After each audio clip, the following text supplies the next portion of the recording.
Hi.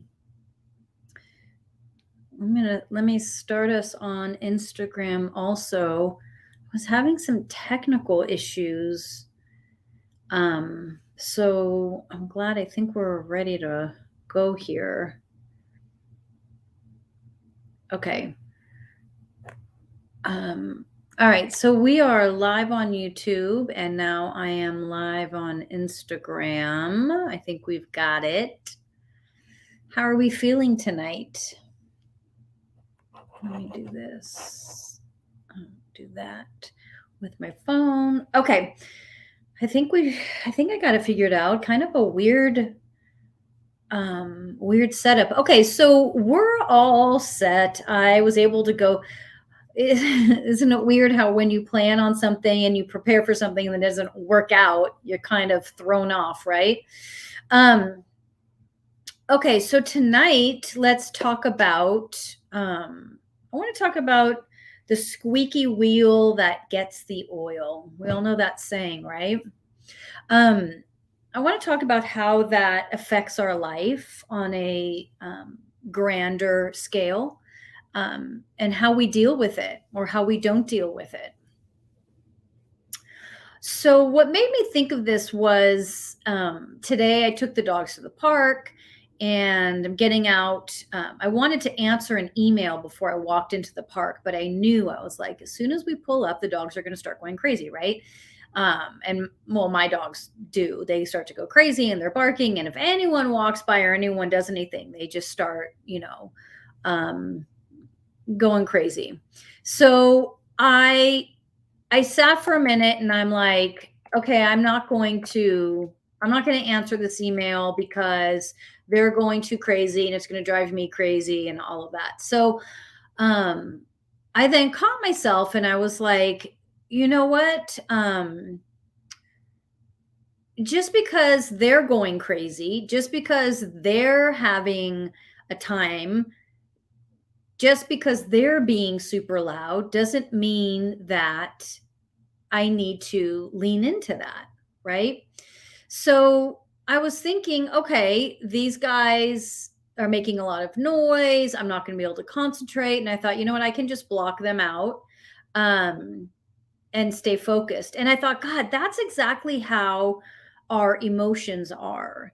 So we have an emotion and we allow it to take over us, right? So just like when I pulled up to the park and I wanted to respond to this email, I didn't want it to sit. But the squeaky wheel was my two dogs. They were freaking out, really excited. Um, and so you want to give the squeaky wheel oil by just going, forget it, I'll just go to the park and deal with them later. And that's how our emotions are as well, where an emotion comes up and it takes over us. We allow it to take over, whether it's anxiety or anger or whatever that is. And or for those that don't let that emotion take over, they take all their energy on repressing it, not feeling it, not addressing it, not dealing with it, right? And so either way, we are moved off of our present state. We're moved off of our presence because of the squeaky wheel that's really loud. Um, and I noticed that in the mornings, which I know this is a problem for most people, is as soon as you wake up, the anxiety all comes rushing in. And if you aren't conditioning yourself daily, that anxiety takes over. And you will find that you are reaching for the coffee, right? Or you're reaching for the phone or the emails or the texts or whatever to keep feeding that anxiety because it's so strong and it's so loud. And you want to just give that squeaky wheel the oil it wants, right? You want to feed it. And so the whole point in our daily practice and on the 5 steps to consciousness is getting us to a point to where the emotions come up and they don't get to take over us. We get to decide what we are going to do with them. Now, this doesn't apply to grief, obviously, because grieving is a whole different experience. But this morning when I almost made the decision to not step out of the car, and just feed into the dogs because they were being excited and crazy. I said, wait a minute, I'm not going to feed into this noise, and I'm just going to do what I need to get done. It'll take me 2 minutes, and then I'm going to proceed with what we're doing at the park. And when we start to acknowledge the noise and make the decision within ourselves on if we're going to give power to that noise or if we're going to feed that noise, that's when we start to make changes in our life, because we start to connect to that 50% of our life that we do have control over, that we do get to choose what we're feeling, right? And when we talk about choosing our feelings, it's not about controlling the feelings and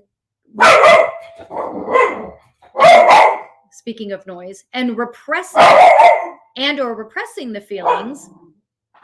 It's about knowing how emotions are there as a tool and for a purpose, and they are used to teach and to direct us, but they aren't there to control us. And when we truly understand that, we can start to make changes within our current life and make changes within that karmic wheel that we're on, where we continue to create the same patterns over and over and over. We continue to be in the same situations over and over and over. We continue to bring to us the same people over and over and over, right? And the noise then starts to take a back seat, and the balance then takes the lead, and or the intuition takes the lead. And when our balance takes the lead and the intuition takes the lead, it doesn't mean that the noise is gone. It doesn't mean that the noise doesn't exist. It means that in spite of the noise, we're still going to make decisions that are from a place of our center point rather than from a place of anxiousness or shutting something up or feeding something, right? Feeding the beast. Anxiety likes to be fed, right?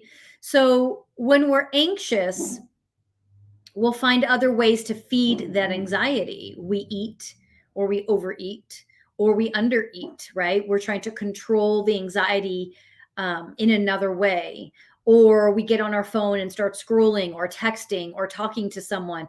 And so the most common approach to anxiety is to feed it, not realizing we're feeding it. Sometimes just constantly talking about it is feeding it.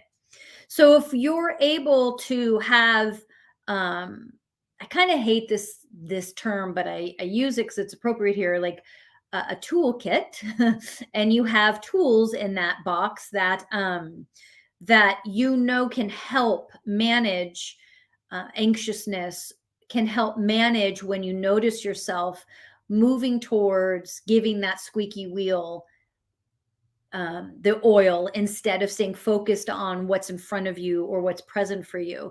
And that squeaky wheel can be a child, it can be a partner, it can be a coworker, it can be a dog, right? That's just trying to grab your attention and pull you out of the present, trying to get your attention and have you focus on something that doesn't need to be as big as they are making it, right?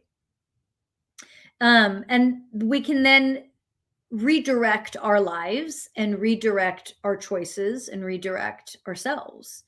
And this is how we create new patterns. This is how we create change.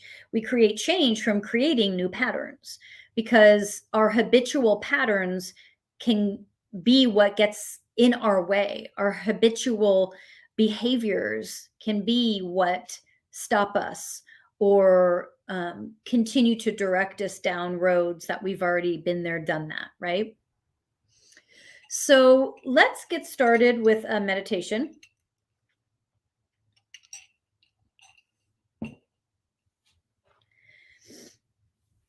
So, if you are new to meditation, just find a comfortable space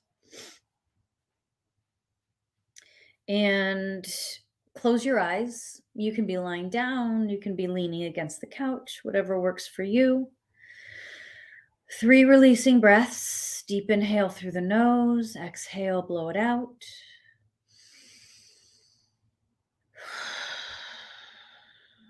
As you know, I have dogs, so if they bark, just stay focused on my voice.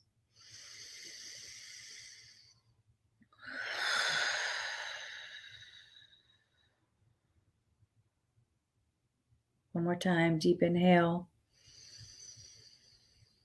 and blow it out.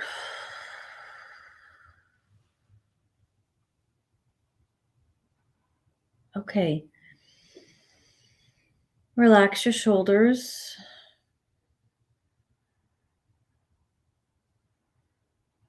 And make sure the eyes are just gently closed, not squeezed tight. Pull the shoulders away from the ears. Wiggle the fingers and the toes to make sure they're relaxed. Bringing the attention to the legs, bringing the attention to the arms, just allowing them to grow heavy, to sink into the earth. Relaxing the forehead, relaxing the jaw, allowing the cheekbones to drop. Start to deepen your breath. Slowing down the inhale, slowing down the exhale, lengthening the inhale, lengthening the exhale.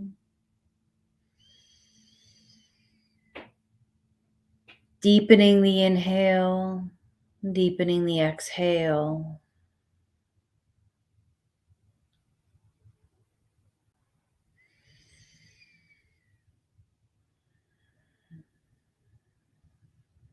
Listening to your breath, feeling your breath. What does that feel like for you? Are you able to feel your breath moving through the body? Are you able to feel the breath moving through the lungs, through the belly? Can you hear your breath?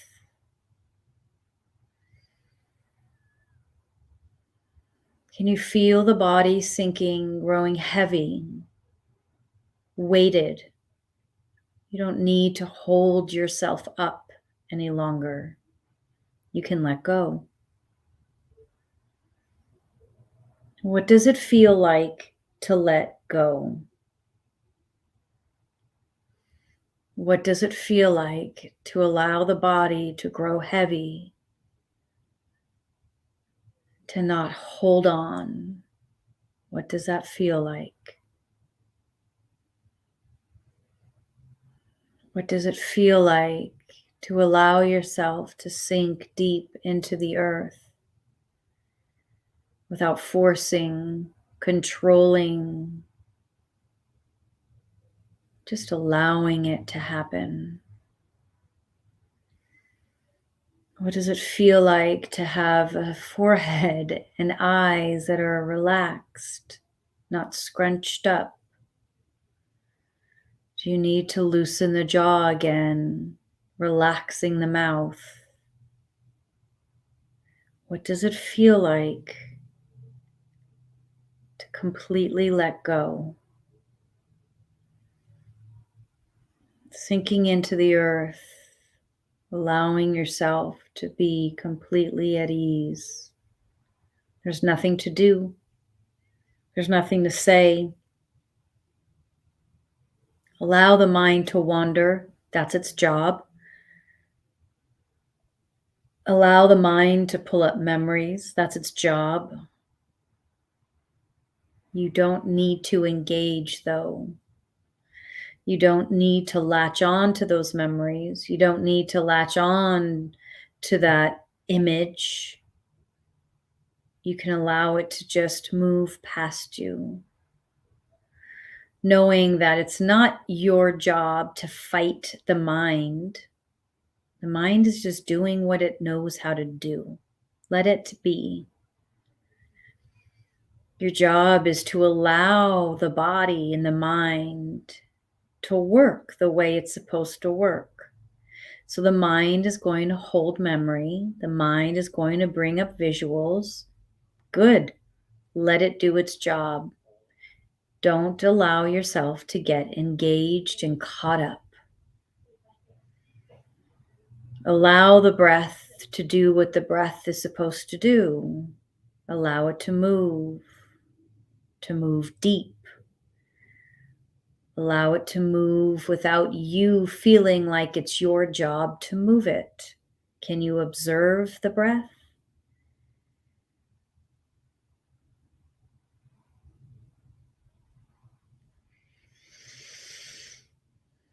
The heart beats without you controlling that or reminding it to beat.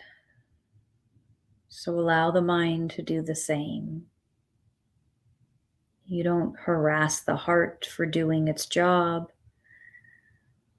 Don't become frustrated with the mind for doing its job.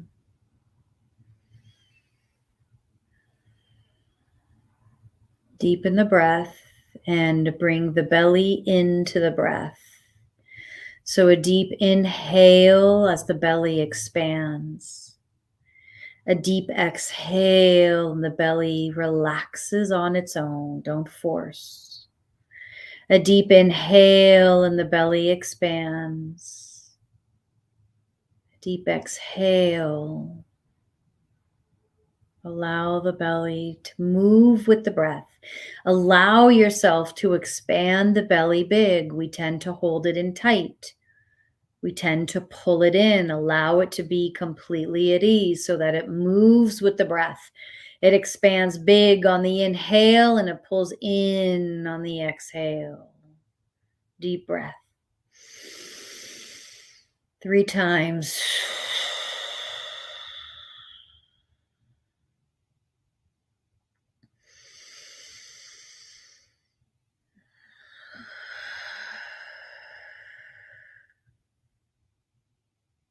One more big breath.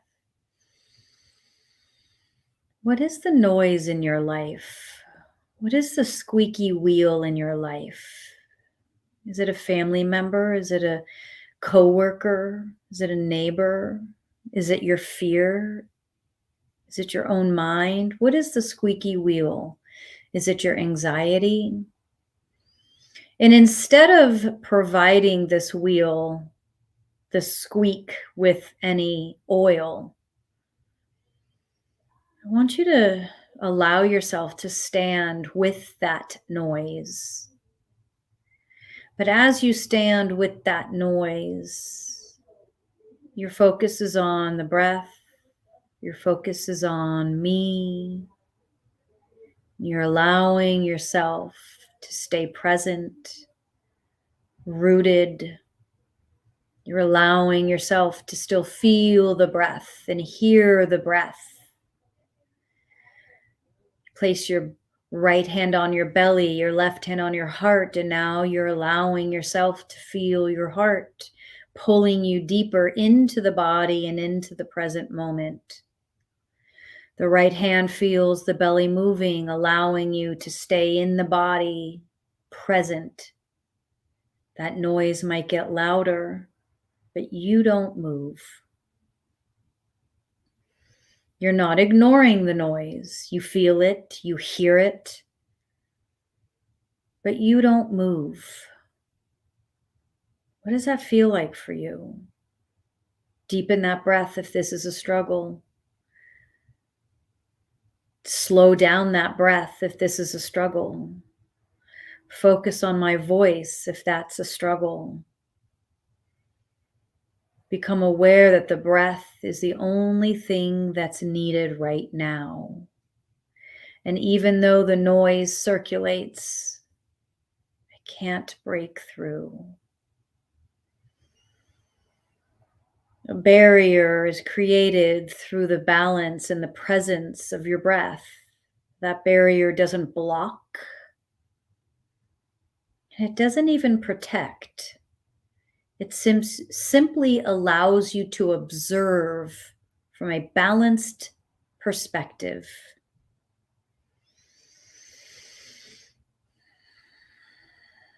Sometimes we lean into protecting ourselves, and what we're doing is shutting ourselves off from experience. We don't want to do that.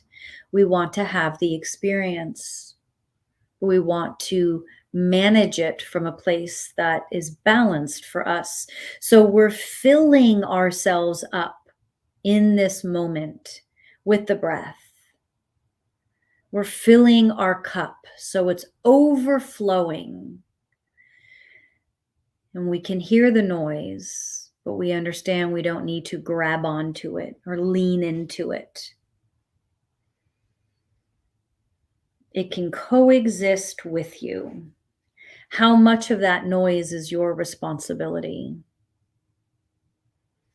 How much of that noise has nothing to do with you and is not your responsibility? Why are you always in this noise?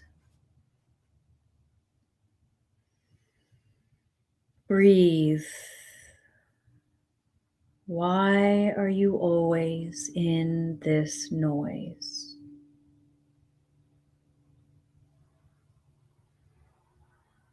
Maybe the noise is unavoidable, and so we shift our approach to the noise. Maybe the noise is children or coworkers, so we shift so we better experience the noise. Filling your cup so that your energy runs full, so you can absorb the noise and turn it into nutrition. So you can turn it into energy that can be used. Breathe here.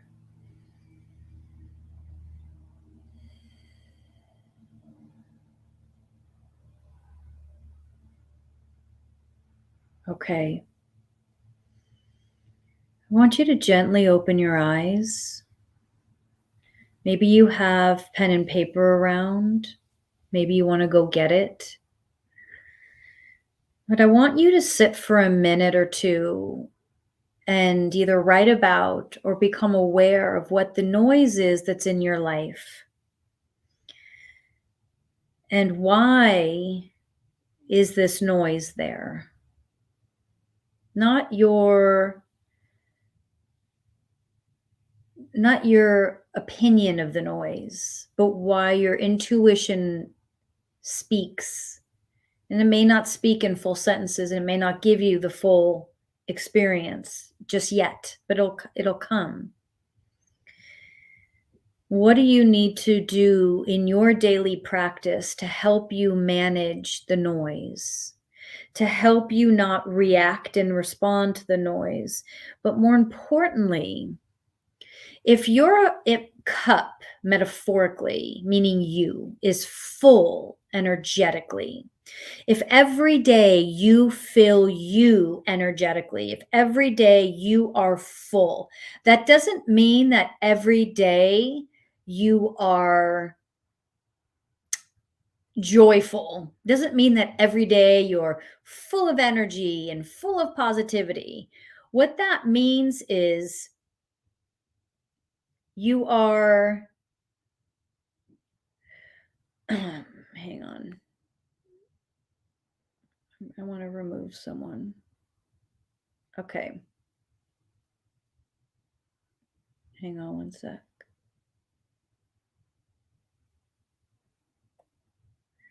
Okay. Just removing someone from the comments.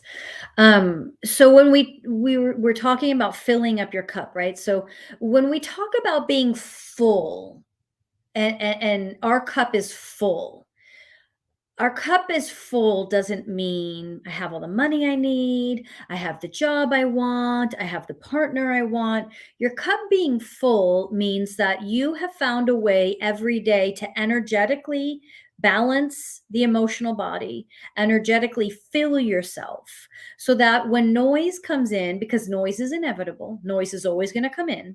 Noise cannot be avoided, not and we don't want to block ourselves from it. But when the noise comes in, we can respond and absorb the noise and allow the noise to turn into nutrition. And how you might be saying, how does that work? How do we do that? Well, because you make sure that you are full every morning. So every morning you have done your practice, you have filled the body with healthy foods. So the physical body can manage the noise that is around you. Okay. When the physical body is not healthy and not nutritionally fed, the physical body will be having maybe a sugar high or a sugar low, or the physical body may be working overtime to digest heavy meats and dairies and sugars. And so if the body is in overdrive to digest or to manage something we ate that didn't sit right with us, and it's this and it's that, and it's not just a pure plant or fruit that we started our morning with, or protein, and the body's struggling with digesting it, and the stomach might hurt a little and this and that. So now you walk in and the noise inevitably is there. Well, the physical body's kind of weakened, not kind of, but is weakened because it's focused on digesting whatever you just put in that it didn't agree with. And for a lot of us, we don't even know what that is because we're so used to not feeling good. We're so used to eating foods that the tongue wants, that the taste buds want, not eating foods that the body wants and the body needs. So we're already a little broken. And our meditation was so so. Okay. So now we're even a little bit more broken. So now our cup isn't full, which means that we don't have the energy to absorb what's going on around us. And we feel like people are taking from us. We feel like the noise is taking from me, taking from me, taking from me.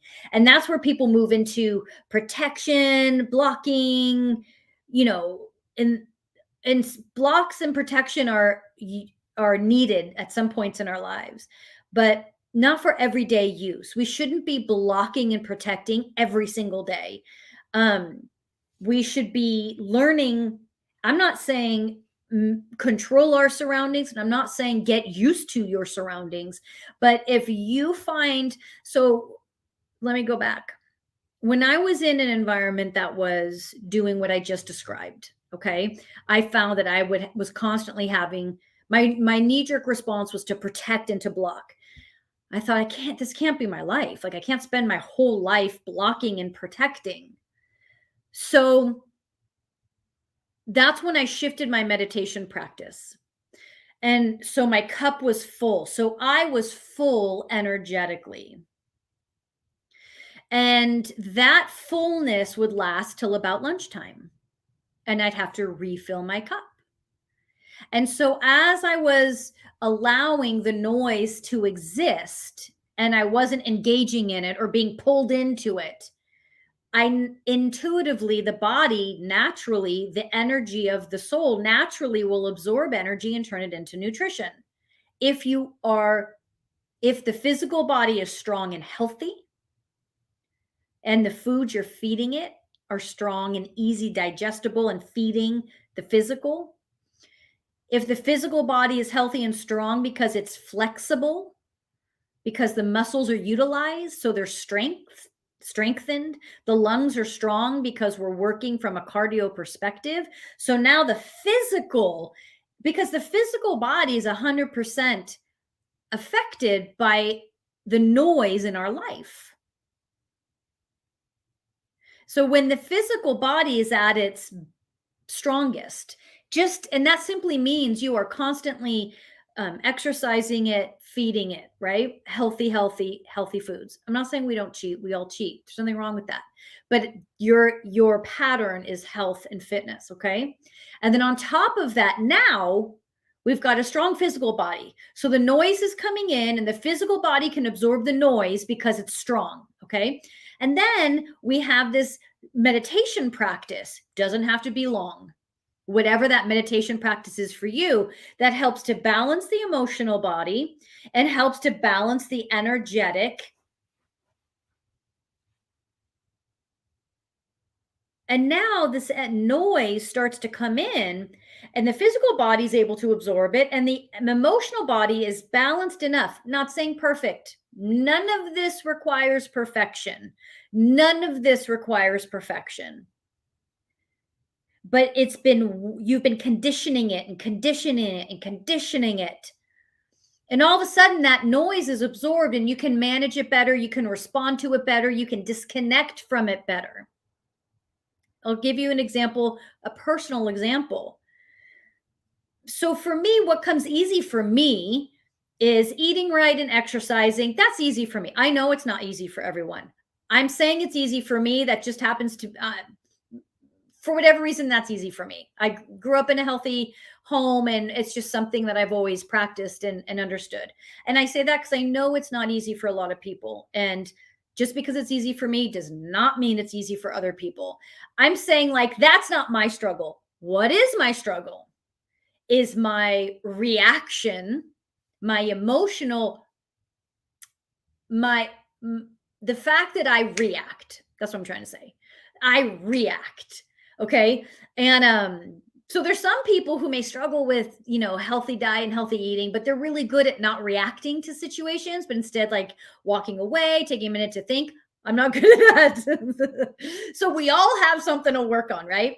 So for me, um, this is why I say perfection is not necessary, because there's plenty of times that I blow it. But so for me, being able to not react is really important.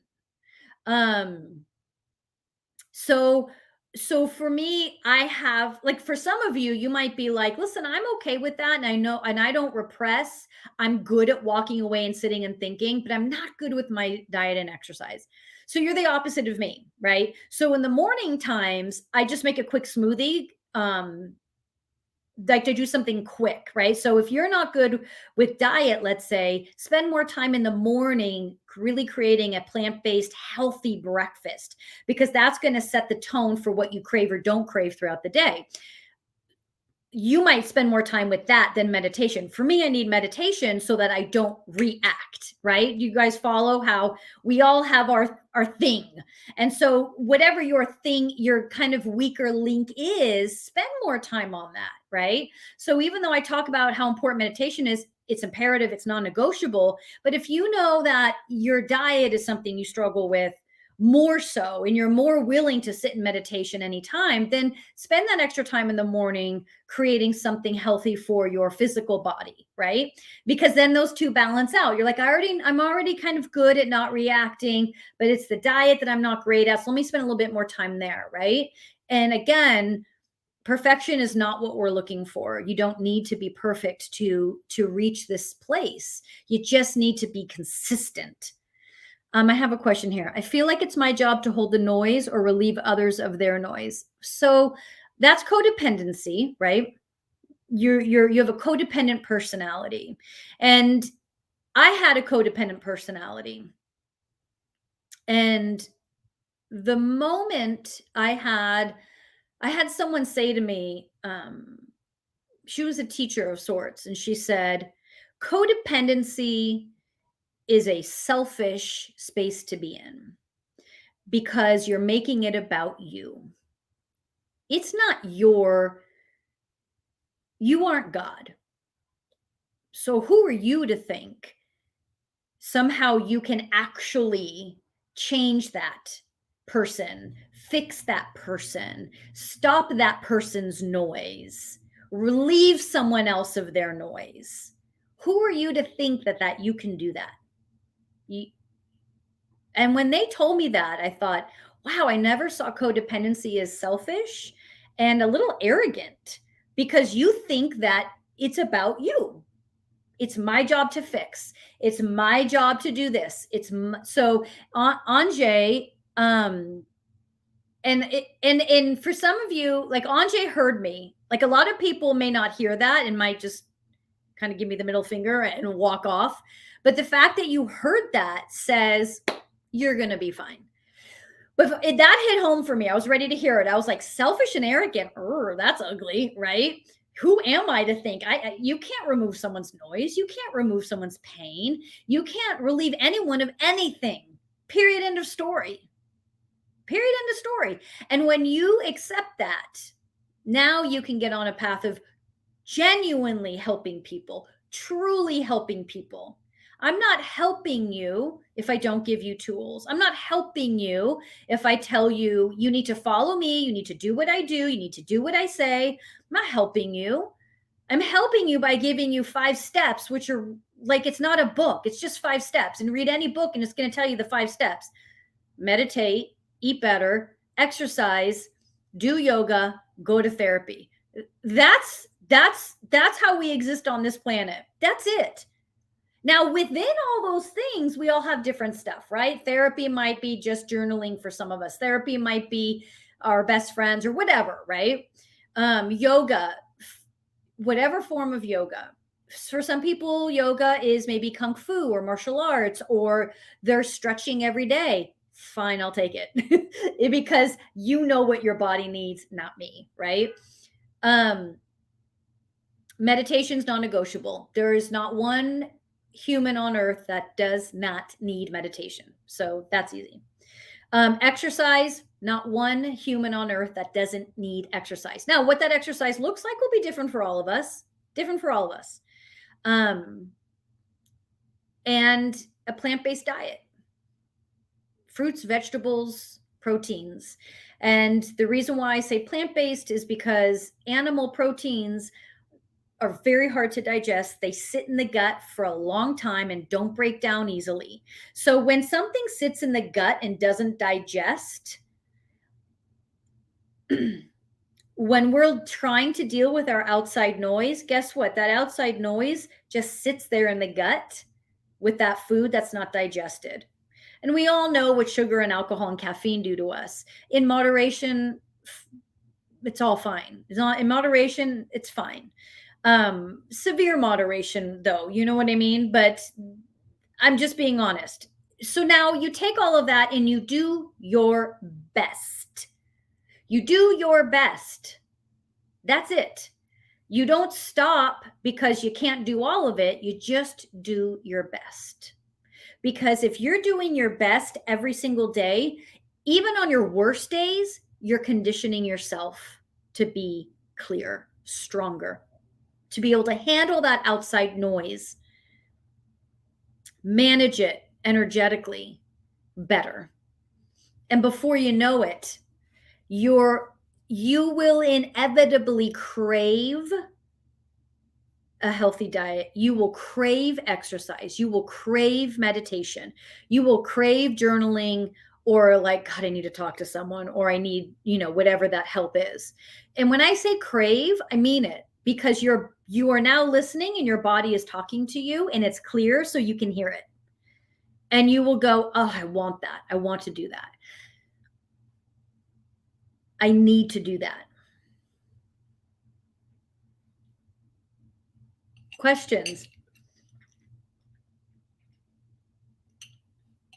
Hi, Holly. Hi, Nahal. Let me go back to Anjay's question on how do we absorb the noise. Well, I think I kind of just answered that. Absorbing the noise is not something we do logically, and it's not really something that you concern yourself with as much as you condition the mind, body, spirit, the energy, your vibration. You condition it to absorb it, which is all very subconscious and subtle through those 5 steps. Okay. What time is it? Didn't even look at time. Very true. I crave my martial arts and healthy diet when I'm off it. Cool. Yes. Yeah. So you're at a really good place then. that's where we want to be, to where we're craving it. What it tells us is we're leaning more towards balance, right? And listen, it's not perfect, and sometimes we have to really go off balance to realize we crave it and want that more. So that's a beautiful place to be at, right? And when it comes to, for anyone that struggles with eating, listen, just find one meal a day that you require yourself to be healthy or healthier for you. Just one meal a day. I always say breakfast because it sets the tone for you, right? But if breakfast is impossible because you work super early, whatever, it doesn't matter. Just find one, right? All right. Tonight after this, I'll be on YouTube. We're doing, Harlow and I and Denise will be doing Mysterious Places. We're going to find out if there's life on Mars, remote viewing of Mars and Mount Shasta, which Mount Shasta supposedly has like an underground city and aliens and all kinds of crazy stuff, which I never knew that. And Mount Shasta is interesting to me because I remember my dad, as a kid, my dad used to go there all the time. That's the only reason why I know about it. So it'll be after this. So 7:00 my time. But tarot, I got my tarot. Anyone have questions? Anyone have questions about their own path? Any questions? I got my tarot deck. Questions, if you have them, just make them specific, like one or two questions, right? I'm sorry, like one or two answers. So meaning like, should I blah, blah, blah, or does this da, da, da, that type of thing. And if no questions, that's fine too. Good meditation tonight. Good talk.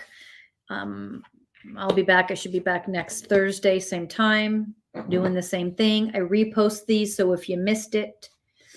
Holly, it's my dream to go to Mount Shasta. All right. Well, it'll be, come with us tonight, remote viewing. That's what Harlow said. She goes, I've always wanted to go to Mount Shasta. And I'm like, well, we're going to go tonight. Anjay, should I move back home? Ooh, where's back home for you? Just out of curiosity.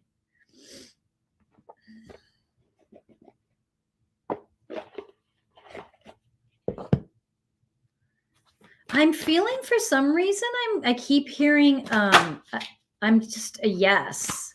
And I say that a lot when I answer questions. I say, for some reason. And I say that because sometimes I don't have all the information yet. And I'm like, okay, I need more information. Why are you telling me yes? You know what I mean? So I'm essentially talking to myself. California, you're in Georgia now. Oh, yeah. Okay, cool. I'm just feeling a yes for you. But not fast. Like, I'm not saying you would, but like, I almost feel like you might have a false start. Like something might point you there and then it'll be a false start. It won't actually happen and you might be bummed. And that's okay. You're still supposed to. Yes.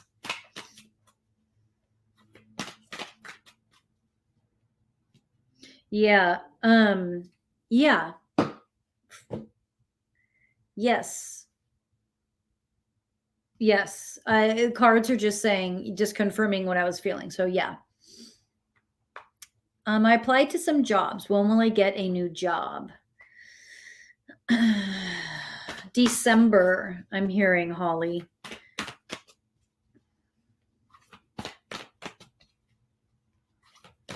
But you'll know this is very specific, so how about I'm right? You'll know before Thanksgiving.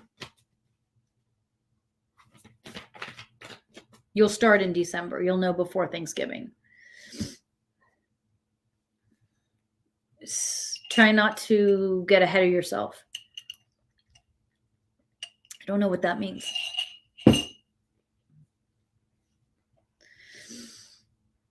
Anyone else?